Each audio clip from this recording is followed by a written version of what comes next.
আসসালামু আলাইকুম প্রিয় দর্শক, অন্য মঞ্চের আলাপচারিতায় আপনাদের সকলকে আমন্ত্রণ জানাই। নাটকের পর নাটক, নাটকের পর নাটক, নাটক দেখতে দেখতে বাংলাদেশের মানুষ বিরক্ত।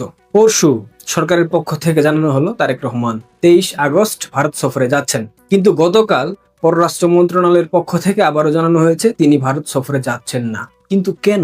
অনেকেই বলতেছেন এখানে মক্কা প্যাক্ট একটা বিষয় আছে, অর্থাৎ পাকিস্তান, তুরস্ক, সৌদি আরব মিলে যে একটা জোট হয়েছে, সেই জোটে বাংলাদেশ অংশ নিচ্ছে। এটা নিয়ে ভারতবর্ষ ক্ষিপ্ত এবং ভারতে গেলে এটা নিয়ে তাকে প্রশ্নবিদ্ধ করা হতে পারে। সুতরাং তিনি ভারতে যাচ্ছেন না, প্রশ্নের সম্মুখীন হতে চাচ্ছেন না। কিন্তু সত্যি কথা কি এটা?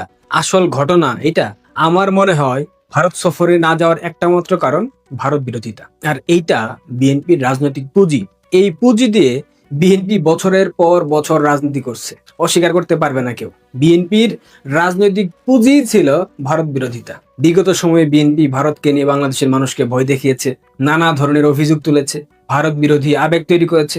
তারেক রহমান এখন যদি দিল্লি যায়, গিয়ে ভারতের প্রধানমন্ত্রীর সাথে বৈঠক করে, ছবি তুলে আলোচনা করে, সেক্ষেত্রে তাদের যে পুরনো রাজনৈতিক বয়ান সেটা কোথায় দাঁড়াবে? যেই দল এতদিন ভারতকে নিয়ে বাংলাদেশের মানুষকে উত্তেজিত করছে, যে দলের শীর্ষ নেতা লন্ডনে বৈশা ভারতের সমালোচনা করছে, সেই দলের নেতা যদি ভারতে যায়, তখন স্বাভাবিকভাবে প্রশ্ন উঠবে, তাইলে এত দিনের ভারত বিরোধী রাজনীতির হইল কি? কেন ভারত গেলেন? এই কারণেই ভারত সফরটা তারেকের জন্য রাজনৈতিক ভাবে একটা ঝুঁকি। আর এই ঝুঁকি তারেকা নিতে পারতেছে না, নেবে না। আর এ কারণেই বিএনপি জামাত উভয় সম্মিলিত ভাবে মক্কা প্যাক্টের গল্প সামনে আনতেছে। অর্থাৎ ওই যে মুসলিম নেটোর কথা হচ্ছে না, সৌদি আরব, তুরস্ক, পাকিস্তান, কেউ বলতেছে নতুন সামরিক বলয়, কেউ বলতেছে পাকিস্তান, তুরস্ক, সৌদি আরব একত্রিত হয়ে একটা জোট বানিয়েছে, সেই জোটে বাংলাদেশ যুক্ত হলে ভারতের নিরাপত্তা বদলে যাবে। কিন্তু ঠান্ডা মাথায় একবার চিন্তা করেন তো, মক্কা ফক্কা জোট, মুসলিম নেটো, এইসব নিয়ে উত্তেজিত হওয়ার মতো কি আছে? সত্যি কথা বলতে ভারত এইগুলারে গুনে না, এটাই সত্য। চীন এইসব গুনে? চীনের এত সময় আছে এইসব ভাবার? নাই। আন্তর্জাতিক রাজনীতি ফেসবুকের পোস্ট কিংবা কমেন্ট দেয়া চলে না, ইউটিউবের ভিডিও দেওয়া আন্তর্জাতিক রাজনীতি চলে না। বড় বড় লেকচার দিলে কোনো দেশ সামরিক শক্তিতে বড় হয়ে যায় না। একটা সামরিক জোট কার্যকর করতে হলে শুধুমাত্র কাগজের চুক্তি করলেই হয়ে যায় এমনটা ভাবার কোনো কারণ নাই। এর জন্য প্রয়োজন সামরিক সক্ষমতা, অর্থনৈতিক শক্তি, পারস্পরিক আস্থা, কমন শত্রু এবং সবচেয়ে বড় কথা, প্রয়োজনে একে অপরের জন্য যুদ্ধ করার মতো সক্ষমতা এবং রাজনৈতিক সদিচ্ছা। কিন্তু মক্কা প্যাক্টে এই জিনিসগুলার কয়টা আছে বলেন তো? সৌদি আরবের স্বার্থ একরকম, পাকিস্তানের স্বার্থ সম্পূর্ণ আরেক রকম, তুর্কির স্বার্থ আবার সম্পূর্ণ অন্যদিকে। একজনের সাথে আরেকজনের স্বার্থের মধ্যে কোনো মিল নাই। সৌদি আরব নিরাপত্তা চায়, বিশেষ করে ইরানকে নিয়ে তারা মারাত্মক ভয় পাচ্ছে। পাকিস্তান চায় অর্থনৈতিক সুবিধা, সামরিক সুবিধা এবং সৌদি আরবের কাছ থেকে রাজনৈতিক সমর্থন। তুরস্ক চায় অর্থনৈতিক সুবিধা, অস্ত্র বিক্রির বাজার এবং মধ্যপ্রাচ্যে নিজেদের প্রভাব একটু বৃদ্ধি করতে চায়। তিন দেশের স্বার্থ তিন রকম। যদি তিন দেশের স্বার্থ তিন রকম হয়, তাইলে কোন জায়গায় তারা এক বলেন তো? মক্কা প্যাক্টের কমন শত্রুকে ইরান। পাকিস্তান ইরানের বিরুদ্ধে যুদ্ধ করবে? তুরস্ক ইরানের বিরুদ্ধে যুদ্ধ করবে? করবে না। যে দেশ সৌদি আরবের সবচেয়ে বড় শত্রু, সে দেশ কি পাকিস্তানের বড় শত্রু? কখনোই না। আর এইখানেই এই মক্কা জোটের সীমাবদ্ধতা। একটা বিষয় দেখেন, চুক্তিতে আছে এক সদস্যের উপর হামলা হলে অন্য সদস্যরা সেটাকে নিজেদের উপর হামলা হিসেবে দেখবে। শুনতে খুব চটকদার, রসালো, কিন্তু বাস্তব যুদ্ধের সময় কি এটা খাটবে? টিকবে? একটা দেশ আক্রান্ত হলো, তখন অন্য দেশ সত্যি তার সৈন্য সে দেশে পাঠাবে যুদ্ধ করার জন্য? নিজের মানুষকে মরতে দেয়? নিজের অর্থনীতিকেও ধ্বংসের মুখে ফেলে দেয়? নিজের দেশের জনগণকে বলবে আমরা অন্যের জন্য যুদ্ধ করতে যাচ্ছি? এটা কেউ মানবে? কাগজের চুক্তি আর যুদ্ধের মাঠে বাস্তবায়ন এক জিনিস না, এটা বাংলাদেশের বাঙ্গুরা বোঝে না। আন্তর্জাতিক রাজনীতিতে এই পার্থক্য না বুঝলে অনেক কিছুই আড়ালে থেকে যায়। আর এই জায়গায় পাকিস্তানের ইতিহাস আমাদেরকে দেখতে হবে। আপনারা নিশ্চয়ই জানেন, পাকিস্তান এবং সৌদি আরবের সাথে একটা বহু বছরের সামরিক সম্পর্কের জায়গা আছে এবং সৌদি আরব পাকিস্তানকে বিভিন্ন সময় অর্থনৈতিকভাবে সহায়তা করেছে। কিন্তু তার মানে এই না সৌদি আরবের প্রত্যেকটা শত্রুর বিরুদ্ধে গিয়ে পাকিস্তান যুদ্ধ করবে। কই, ইরান তো সৌদি আরবে হামলা করতেছে, পাকিস্তান কি ইরানের বিরুদ্ধে যুদ্ধ করছে? যুদ্ধ ঘোষণা করছে? একটা মিসাইল মারছে? মারে নাই। বাস্তবে প্রত্যেকটা রাষ্ট্র নিজের স্বার্থ দেখে। বন্ধুত্বের ভাষা এক জিনিস, আর রাষ্ট্রীয় স্বার্থ সম্পূর্ণ আলাদা জিনিস। তাই বাংলাদেশের মৌলবাদীদের একটা বিষয় পরিষ্কার বুঝতে হবে, কোনো সামরিক জোটে ঢুইকা গেলেই বাংলাদেশ শক্তিশালী হয়ে যাবে, এইটা ভাবার কোনো কারণ নাই, এটা চিন্তা করা বোকামি। এইসবে যুক্ত হলে উল্টা ঝুঁকি তৈরি হবে। বাংলাদেশের সবচেয়ে গুরুত্বপূর্ণ বাস্তবতা হলো বাংলাদেশের ভৌগোলিক অবস্থান। বাংলাদেশের ভৌগোলিক অবস্থান কোথায়? বাংলাদেশের ভৌগোলিক অবস্থান ভারতের পেটে। বাংলাদেশের 3 দিক দিয়ে ভারত, বঙ্গোপসাগরের দিকেও ভারতের কৌশলগত উপস্থিতি আছে। বাংলাদেশের বাণিজ্য, যোগাযোগ, সীমান্ত, নদী, বিদ্যুৎ, জ্বালানি, প্রত্যেকটা জায়গায় ভারতের সাথে সম্পর্ক আছে। এই বাস্তবতা আপনি কোনো চুক্তি দিয়ে মুছে ফেলতে পারবেন? বাংলাদেশ চাইলে পাকিস্তানের সাথে সম্পর্ক ভালো করতে পারে, হ্যাঁ পারে, করতেছে, করেছে। তুরস্কের সাথে সম্পর্ক বাড়াতে পারে, হ্যাঁ করেছে। সৌদি আরবের সাথে সম্পর্ক গভীর করতে পারে, হ্যাঁ করুক। চীনের সাথে সম্পর্ক রাখতে পারে, রাখুক। যুক্তরাষ্ট্রের সাথেও সম্পর্ক রাখতে পারে, রাখুক। এগুলো বাংলাদেশের অধিকার, আমি মেনে নিচ্ছি। কিন্তু সমস্যা তখনই হবে যখন বাংলাদেশ একটা পক্ষের সামরিক বলের অংশ হবে এবং সেই অংশ হয়ে অন্য পক্ষের বিরুদ্ধে অবস্থান নেওয়া শুরু করবে। তখন কিন্তু ভাই এটা স্বাভাবিক থাকবে না, কারণ তখন বাংলাদেশের স্বাধীন পররাষ্ট্রনীতি প্রশ্নের মুখে পড়বে, যদিও পড়ে গেছে অলরেডি। অনেকেই বলতেছে মক্কা জোটে বাংলাদেশ যোগ দিতে পারে ভেবে ভারত শঙ্কিত। কারণ গত শুক্রবার এই ইস্যুতে সাংবাদিকদের প্রশ্নের জবাবে ভারতের পররাষ্ট্র মন্ত্রণালয়ের মুখপাত্র রণধীর জয়সওয়াল তিনি বলেছেন, ভারত পরিস্থিতি নিবিড়ভাবে পর্যবেক্ষণ করছে এবং জাতীয় স্বার্থ রক্ষায় তারা প্রতিশ্রুতিবদ্ধ। বাঙ্গুরা এটা দেখে বলতেছে ভারত ভয় পাইছে, ভয় পাইছে। গান্ডুর দল, কূটনীতির ভাষা তোরা বুঝিস? একজন পররাষ্ট্র মন্ত্রণালয়ের মুখপাত্র সাংবাদিকদের প্রশ্নের উত্তরে তিনি যদি বলেন আমরা বিষয়টি পর্যবেক্ষণ করছি এবং জাতীয় স্বার্থ রক্ষায় আমরা প্রতিশ্রুতিবদ্ধ, এর মানে এই না ভারত আতঙ্কে ঘুমাতে পারছে না, ভারত ভয় পেয়েছে। এটা একটা কূটনৈতিক উত্তর। ভারত তাদের অবস্থান জানিয়ে দিয়েছে। অহেতুক উত্তেজনা তৈরি করার মতো কোনো কথা রণধীর জয়সওয়াল বলেন নাই। ভারত যদি সত্যি মনে করত যে এই জোট দক্ষিণ এশিয়ার নিরাপত্তা কাঠামো আমূল বদলে দেবে, তাহলে পরবর্তী পদক্ষেপ আরো গুরুত্বপূর্ণভাবে ভারত নেবে। সেই সময় অপেক্ষা করছে। কিন্তু আমরা তো জানি এইসব জোট ফুট কোনো কিছু না, এগুলা স্রেফ ধান্দাবাজি। শুধু একটা প্রেস কনফারেন্সের বক্তব্য দিয়ে যদি মাপা যাইতো ভারতের কূটনীতি, তাইলে ভাই আর কিছু বলার নাই। সুতরাং মক্কা প্যাক্টকে ভারতের ঘুম হারাম করে দেওয়া কোনো মহাজোট হিসেবে দেখানো হলো রাজনৈতিক প্রচারণা, এর বাইরে কোনো কিছু না। আর বাংলাদেশ যদি এখানে যোগ দেয় তার মানে এই না যে ভারত ভয় পাইছে। ভারত হয়তো নিজেদের কৌশল ঠিক করবে, এটা স্বাভাবিক করতে পারে তারা, কারণ ভারত জানে বাংলাদেশের ভৌগোলিক বাস্তবতা কি। ভারত এটাও জানে পাকিস্তান কিংবা তুরস্ক হাজার হাজার মাইল দূর থেকে বাংলাদেশকে নিরাপদ রাখতে পারবে না, বাংলাদেশের নিরাপত্তা নিশ্চিত করতে পারবে না, সমাধান করতে পারবে না। বাংলাদেশের সীমান্ত কোথায়? ভারতের সাথে। বাংলাদেশের বড় বাণিজ্যিক বাস্তবতা কোথায়? ভারতের সাথে। বাংলাদেশের নদীর পানি কোথা থেকে আসে? ভারত থেকে। বাংলাদেশের স্থল যোগাযোগের সবচেয়ে বড় অঞ্চল কার সাথে যুক্ত? ভারতের সাথে।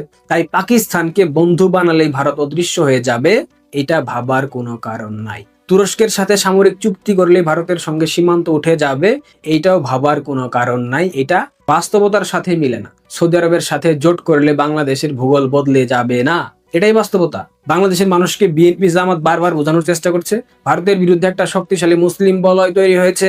কিন্তু একটা হিসাব করেন তো, পাকিস্তানের নিজেদের অর্থনৈতিক অবস্থা কি? তুরস্কের অর্থনৈতিক অবস্থা কি?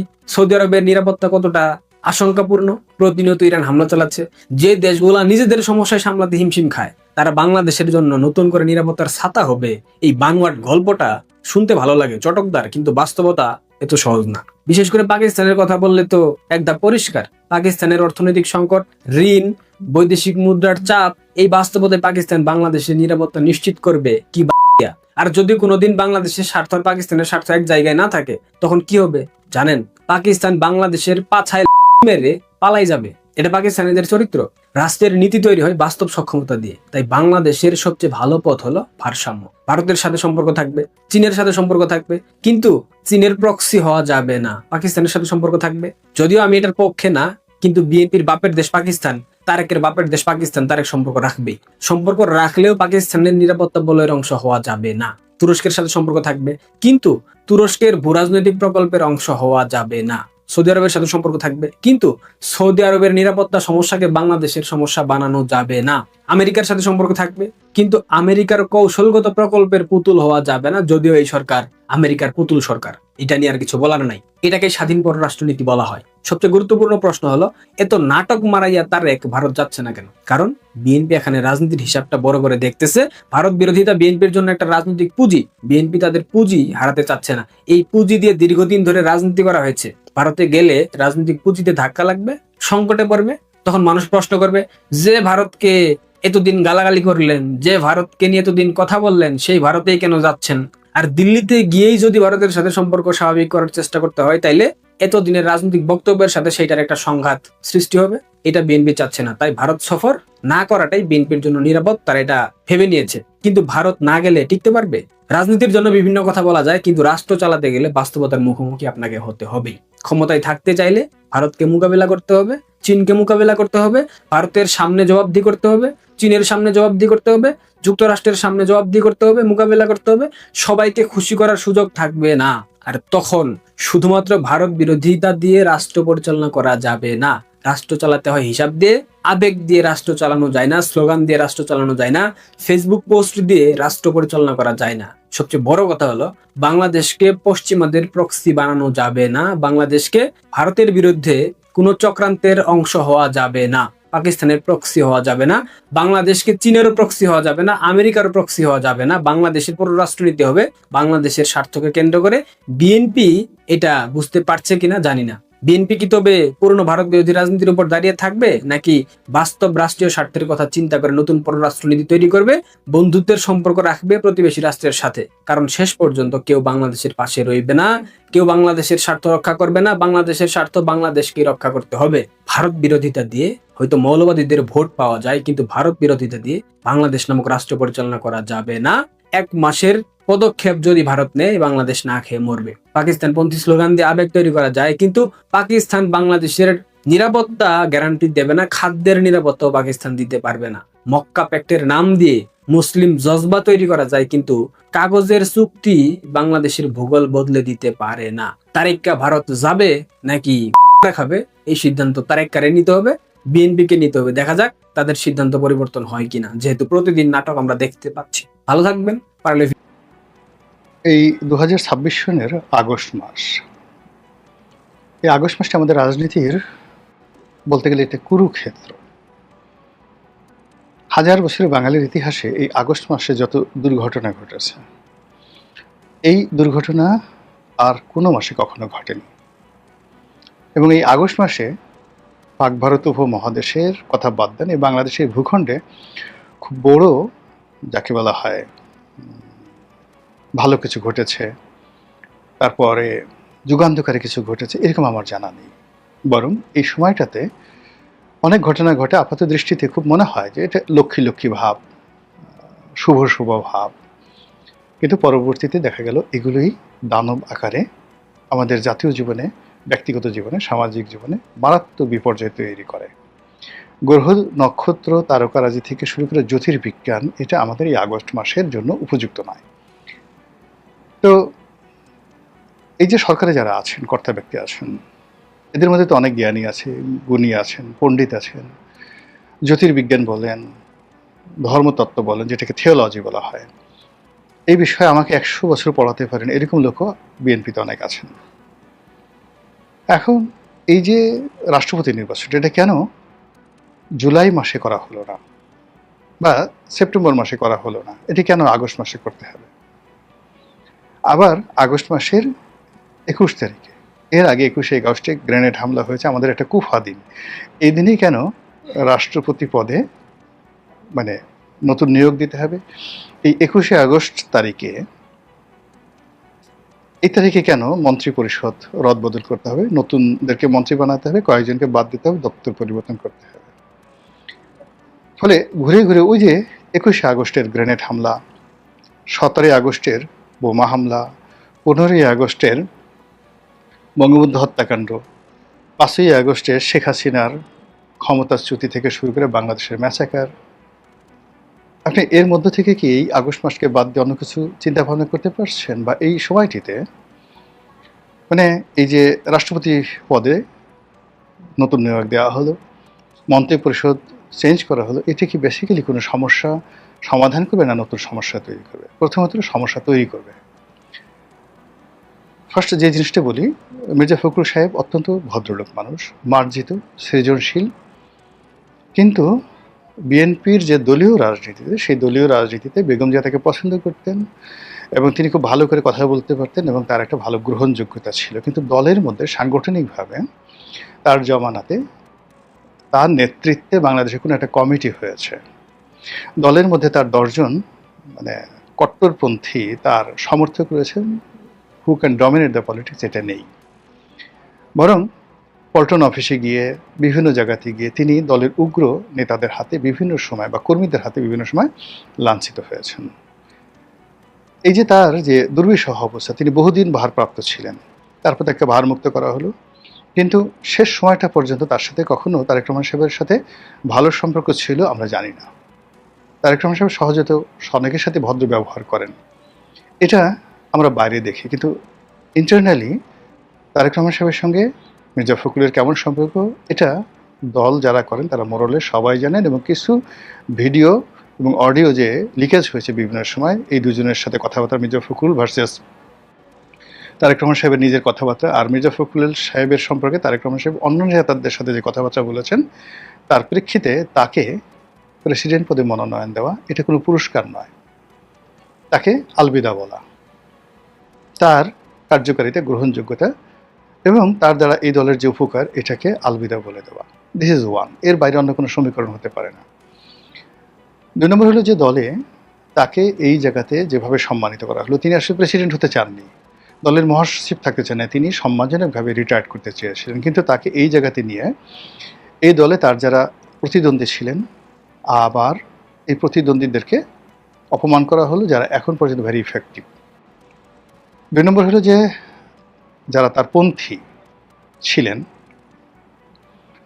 তাকে যারা পছন্দ করতেন, তো এই পছন্দ যারা মানুষগুলো আছেন তারাও এখন আর কোনো দলের যে কার্যক্রম সেই কার্যক্রমে আগের মতো অ্যাক্টিভ থাকতে পারবেন না। মহাসচিবপন্থী যারা আছেন, আপনারা জানেন যে কোনো অবস্থাতেই সালাউদ্দিন সাহেবের সাথে রিজভী সাহেবের সাথে সম্পর্ক ভালো আছে আমার জানা নেই। রিজভী সাহেবের সঙ্গে ডক্টর মোশাররফ, রিজভী সাহেবের সঙ্গে রুহুল কবির, রিজভী সাহেবের সঙ্গে মির্জা ফখরুলের ভালো সম্পর্ক আমরা কেউ বলতে পারবো না। ফলে কি হলো, এই যে বিএনপির সাংগঠনিক ক্ষমতা, এই ক্ষমতার ক্ষেত্রে মির্জা ফখরুলের অনুপস্থিতি যে শূন্যতা তৈরি করেছে, সেই শূন্যতার সঙ্গে সঙ্গে বেশ কিছু সমস্যা নিয়ে আসবে। আবার সেখানে তাকে যে রাষ্ট্রপতি পদে বসানো হয়েছে, বসানো হওয়ার ফলে যে মানুষগুলো রাষ্ট্রপতি পদে যাওয়ার জন্য উদ্গ্রীব ছিলেন, এই মানুষগুলো মনে মনে তারা অত্যন্ত শক্তিশালী অ্যাট দিস মোমেন্ট। আমি নাম বললাম না, অন্তত পক্ষে 1 ডজন নেতা আছেন যারা কোনো অবস্থাতেই মির্জা ফখরুলের রাষ্ট্রপতি হওয়াটাকে পছন্দ করতে পারেননি। তাদের দলের মধ্যে ক্ষমতা আছে, দলের বাইরে ক্ষমতা আছে, মিডিয়ার উপর তাদের প্রভাব প্রতিপত্তি আছে। ফলে এই মানুষগুলো কোন ফাঁক দিয়ে কী বলবে, কী করবে না করবে, আলটিমেটলি সেটা দলের বাইরে চলে যাবে।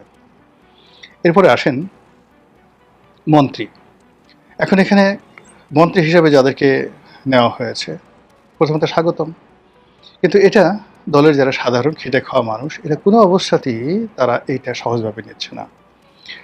তারেক রহমান সাহেবের যত ভালো লাগুক না কেন, সে জুনায়েদ সাকিকে নিয়েছে, নুরুকে নিয়েছে, পার্থকে নিয়েছেন, এরকম অনেককে নিয়েছেন, খলিলুর রহমান সাহেবকে নিয়েছেন, হুমায়ুন কবিরকে নিয়েছেন, তারপর যেগুলো দলের বাইরে লন্ডন থেকে নিয়ে আসছেন অন্যান্য যারা আছেন, তার যতই ভালো লাগুক না কেন বিএনপি নেতা কর্মীরা তাদেরকে একদম পছন্দ করেন না।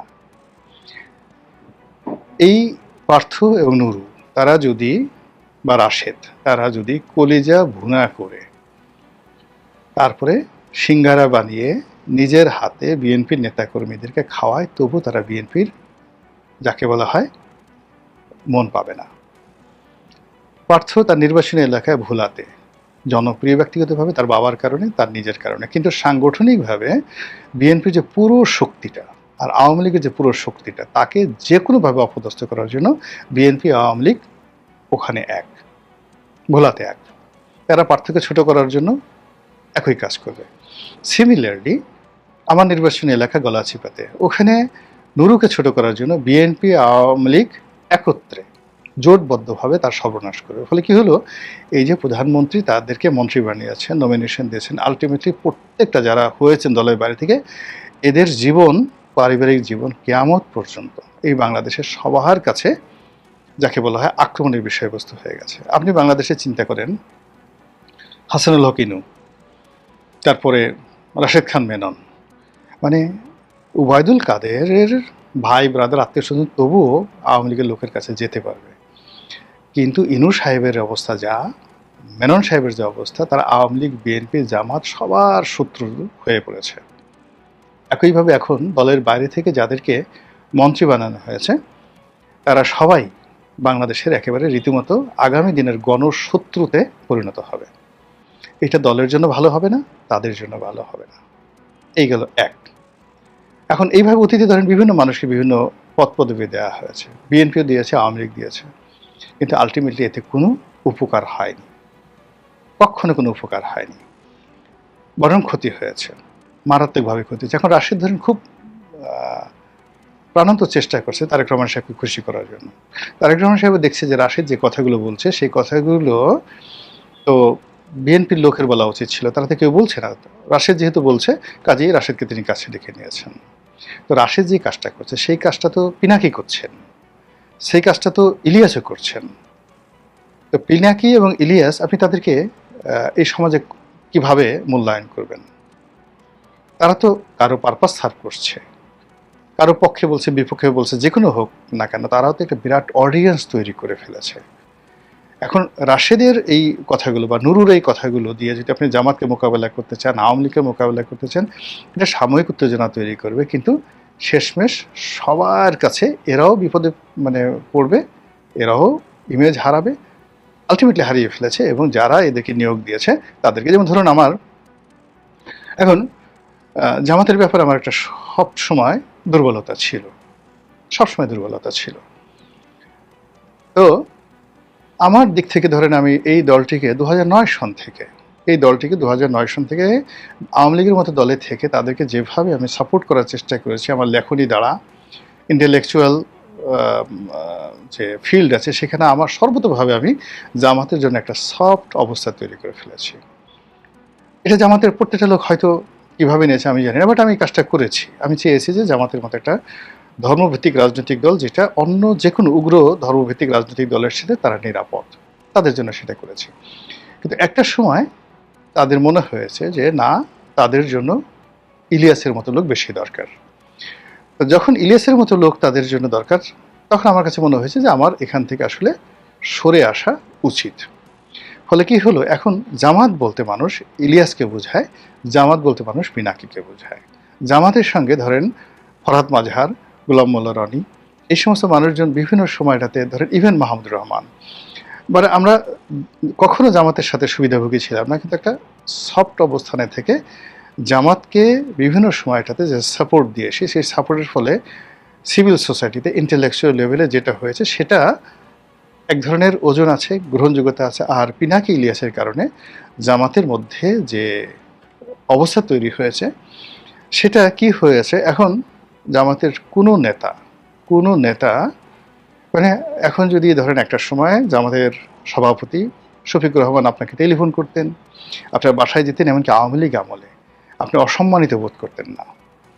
কিন্তু এখন তারা সবাই এমন একটা অবস্থা হয়ে গেছে যে এদের সঙ্গে কেউ যদি টেলিফোন করেন, কথাবার্তা বলেন, আপনি কোনো অবস্থাতেই তাদের সঙ্গে একত্রে বসতে যদি সভ্য সমাজের হন, আপনি স্বচ্ছন্দ বোধ করবেন না।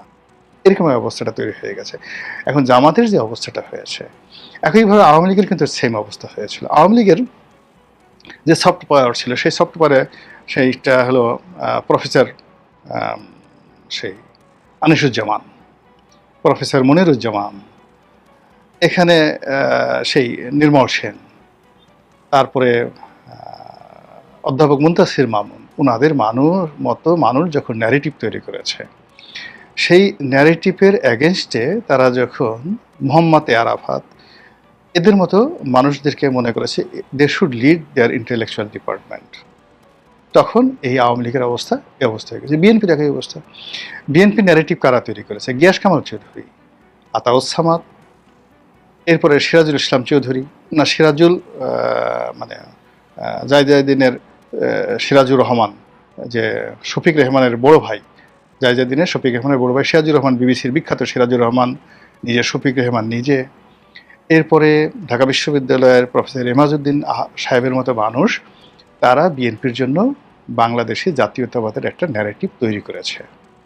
তার আগে আবুল মুসর আহমদ, মাহফুজ আনাম সাহেবের বাবা, ফেরদৌস আহমেদ কুরেশি, আব্দুল হামিদ চৌধুরী, এদের মতো জায়ান্ট, তারপরে সেখানে মশিউর রহমান জাদুমিয়ার মতো পলিটিক্যাল পার্সোনালিটি, আতাউর রহমান সাহেবের মতো পলিটিক্যাল পার্সোনালিটি, কি বলে শাহ মোয়াজ্জেম সাহেবের মতো, অল অফ দ্য জিনিয়াস, তারা এর পলিটিক্যাল উইংস, এর যে রাজনৈতিক উইংস, যেটা পলিটিক্যাল উইংস, এর যে সাংগঠনিক যে দিকগুলো রয়েছে, বি চৌধুরীর মতো মানুষ তৈরি করেছে। এখন সেই জায়গাটা যদি এখন আপনি ট্রান্সফর্ম করে, অপারেশন করে নুরু, রাশেদ, জুনায়েদ সাগি, পার্থ, ববি হাজ্জাজ এদের হাতে ছেড়ে দেন, জাস্ট ওয়েট 1 or 2 month, তাহলে আপনি বুঝতে পারবেন যে কি ধরনের মারাত্মক যে বিপর্যয়, সেই বিপর্যয়ের মধ্যে বিএনপিকে যেতে হবে, যেভাবে অতীতের সব জায়গাতে হয়েছে। ফলে কি হলো, মানে আপনার যে কোনো একটা রাজনৈতিক আপনি দল করেন বা রাজনৈতিক আপনি মতাদর্শ আপনি চালু রাখেন, তো সেই মতাদর্শের মধ্যে চালু করার ফলে আপনার মান সম্মান মর্যাদা সব কিছু নির্ভর করবে যে আপনি কী ধরনের মানুষ, কোন পরিস্থিতিতে কোন জায়গাটাতে আপনি সিলেক্ট করছেন। যুদ্ধের ময়দানে আপনার এক ধরনের লোক লাগবে, শান্তির সময় আপনার অন্য লোক লাগবে। যুদ্ধের ময়দানে আপনি যাদের দ্বারা যুদ্ধ করেছেন, আপনি শান্তির সময় তাদের দ্বারা রাষ্ট্র পরিচালনা কখনোই করতে পারবেন না। অশান্তির সময় আপনি যাদেরকে দ্বারা রাষ্ট্র পরিচালনা করবেন, শান্তির সময় আপনি তাদের দ্বারা রাষ্ট্র পরিচালনা করতে পারবেন না। এখন বাংলাদেশের যে অবস্থা চলছে, সেই অবস্থায় প্রধানমন্ত্রী তারেক রহমান সাহেব বা বিএনপি তাদের সবাইকে ভেরি ডিসাইসিভ, পয়েন্টিভ, প্রফেশনাল, এখানে এক্সট্রিম লেভেলে আপনার যাদের মৌলিক কিছু আছে। এখন আপনি এক বগলে এক গার্লফ্রেন্ড, অন্য বগলে আপনার বাইজি, এক পকেটে আপনি দেখা গেল যে ঘুষের টাকা, অন্য পকেটে ইয়াবা। এই সমস্ত লোক দিয়ে দুপুরে ঘুম থেকে উঠে দুপুর 12টার সময় দাঁত মাজে না ঠিক মতো, প্যান্ট ঠিক মতো পরতে পারে না, জেনেটিক্যালি খারাপ বংশ, সোর্স চুট্টায় ভরা বংশ, চারিদিকে 14 গোষ্ঠী, যাদের কাজই ছাড়া জীবন তাদেরা বেঁচে আছে, খেয়ে আছে, পড়ে আছে চুরির টাকার উপরে। ধন সম্পদ এমনি মানে শরীরের প্রত্যেকটি রক্তবিন্দু হারাম টাকা দিয়ে যাদের সৃষ্টি, তারা এই ধরনের টাফ টাইমে কখনো ভালো সিদ্ধান্ত নিতে পারে না। যখনই কোনো একটা দেশে যুদ্ধ হয়, যুদ্ধর পরে যারাই সাইন করেছে তাদের সবারই ব্লু ব্লাড ছিল। ইতিহাসের এই সাম্প্রতিক সময়ে 3 জন গুরুত্বপূর্ণ ব্যক্তি: মার্গারেট থ্যাচার তার ফকল্যান্ড যুদ্ধের কারণে, রোনাল্ড রিগান ইরান কন্ট্রা ওই সমস্যার কারণে এবং বিশ্ব অর্থনৈতিক ছিল, এবং 60-এর দশকে কোল্ড ওয়ারের সময় জন এফ কেনেডির মতো মানুষ, আর তার আগে মার্কিন যুক্তরাষ্ট্রের গৃহযুদ্ধের সময় আব্রাহাম লিঙ্কন। গিয়ে দেখেন যে প্রথমত Abraham Lincoln in all respect তার ব্লু ব্লাড নেই, কিন্তু শিক্ষা দীক্ষা থেকে শুরু করে এডুকেশন সব জায়গাতে পৃথিবীর সর্বকালের সেরা মানুষদের মধ্যে অন্যতম।